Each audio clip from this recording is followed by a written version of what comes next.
పెన్షనర్ల సమస్యల పరిష్కారానికి తన వంతు కృషి చేస్తానని ఎమ్మెల్సీ తోట త్రిమూర్తులు పేర్కొన్నారు. పెన్షనర్స్ డే వేడుకలు మండపేటలో రిటైర్డ్ ఎంప్లాయీస్ అసోసియేషన్ ఆధ్వర్యంలో ఆదివారం ఘనంగా నిర్వహించారు.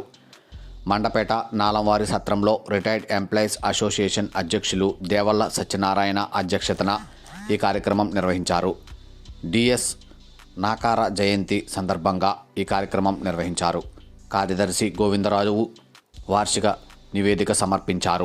ముఖ్య అతిథిగా ఎమ్మెల్సీ తోట త్రిమూర్తులు, మున్సిపల్ చైర్పర్సన్ పతివాడ నూకదుర్గారాణి, మండపేట వ్యవసాయ సహకార పరపతి సంఘం అధ్యక్షులు పెంకే గంగాధర్లు హాజరయ్యారు.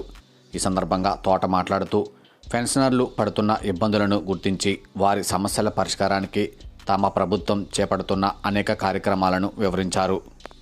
మండపేట నియోజకవర్గ వ్యాప్తంగా పెన్షనర్ల సమస్యలను పరిష్కరిస్తామని హామీ ఇచ్చారు. ఈ సందర్భంగా 75 సంవత్సరాలు నిండిన విశ్రాంత ఉద్యోగులు 14 మందిని ఘనంగా సత్కరించారు. ఈ కార్యక్రమంలో ఆలమూరు ఎస్టీఓ హైదర్ అలీ పాషా, అసోసియేషన్ గౌరవ అధ్యక్షులు నేమాని భాస్కర్రావు, పార్వతిని భాస్కర్రావు, విపత్తి విశ్వాసరావు, భగవాన్ అసోసియేట్ అధ్యక్షులు గంటి వీర్రాజు, మట్టపత్తి గోవిందరాజు, మేగడ శ్రీనివాస్, కొప్పిశెట్టి ఈశ్వర్రావు, పిల్లి శ్రీనివాస్, సూరంపూడి సత్యప్రసాద్, జుత్తిక శ్రీనివాస్, పంపన శ్రీనివాస్, జట రవిచంద్ర, గుత్తుల లావరాజు, చొల్లంగి సూరిబాబు, యాండ్ర ప్రభాకర్రావు, కాదా శ్రీనుబాబు, జుత్తుగా సూరిబాబు, కోశెట్టి నాని, పెంకే దొరబాబు, కాదా మాచర్రావు, మేడిశెట్టి శ్రీనివాస్ తదితరులు పాల్గొన్నారు.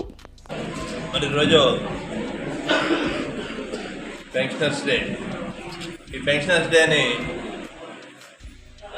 నాకారా గారు జయంతి సందర్భంగా సుమారు దేశం అంతా కూడా జరుపుకుంటున్నారేమో. దేశం అంతా కూడా ఈ రోజుని పెన్షనర్స్ డే అనేటువంటి నిర్ణయించుకోవడం జరిగింది.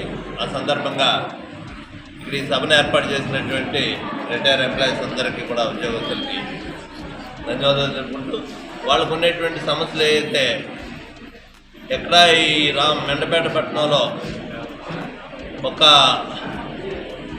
అది రిటైర్ అయిపోయినట్టు మా అందరికీ కూడా సొంత భవనం అనేటువంటిది కావాలి. మేము మా సమస్యల గురించి సంఘపరంగా మేము ఏదన్నా ఒక మాట్లాడుకోవడానికి కావాల్సినటువంటి సొంత ప్లేస్ లేదు ఈ వేట వరకుని. అటువంటి దాన్ని ఇప్పించమనేటువంటిది ఏదైతే చెప్పారో నా దృష్టికి తీసుకొచ్చారు. తప్పకుండా దాన్ని పరిశీలించి ఏమాత్రం అవకాశం ఉన్నా తప్పనిసరిగా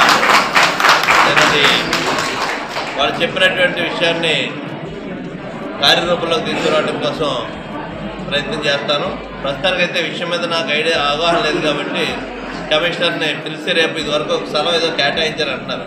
అది అలాగే ఉందా, ఏం చేశారు, ఎలా జరిగింది అనేటువంటిది ఒకసారి ఆలోచించుకొని దాని మీద నిర్ణయం తీసుకుంటాననేటువంటి తెలియపరుస్తూ, నేను వీరందరికీ కూడా ప్రభుత్వ సేవలు అందించి వాళ్ళ జీవితంలో సుమారు 35 సంవత్సరాల్లో సుమారుగా వారు ప్రభుత్వానికి సేవలు అందించారు. అనేక రకాలైనటువంటి మరి విధుల్లో ఉంటూ ఆయా శాఖలకు సంబంధించినటువంటి కార్యకలాపాలు చేసినటువంటి వీరు సమాజానికి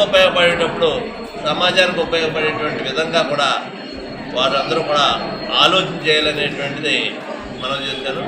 ఈ ప్రభుత్వం వచ్చిన తర్వాత అన్ని విధాలుగానే కూడా ఉద్యోగస్తులకు కానీ, సమాజానికి కానీ, ఎవరైతే పేదవాళ్ళు ఉన్నారో సమాజంలో ఉన్న అన్ని వర్గాలకి న్యాయం చేసేటువంటి ప్రభుత్వం జగన్ గారి ప్రభుత్వం. తప్పనిసరిగా ఏళ్ళ విషయాల మీద కూడా మేము సానుకూలంగా ఆలోచించి స్పందించి వారు అడిగినటువంటి సమస్య మీద మరి ఏం జరిగిందో తెలుసుకుని నిర్ణయం తీసుకోవడం జరుగుతుంది అనేటువంటిది ఈ సందర్భంగా మనం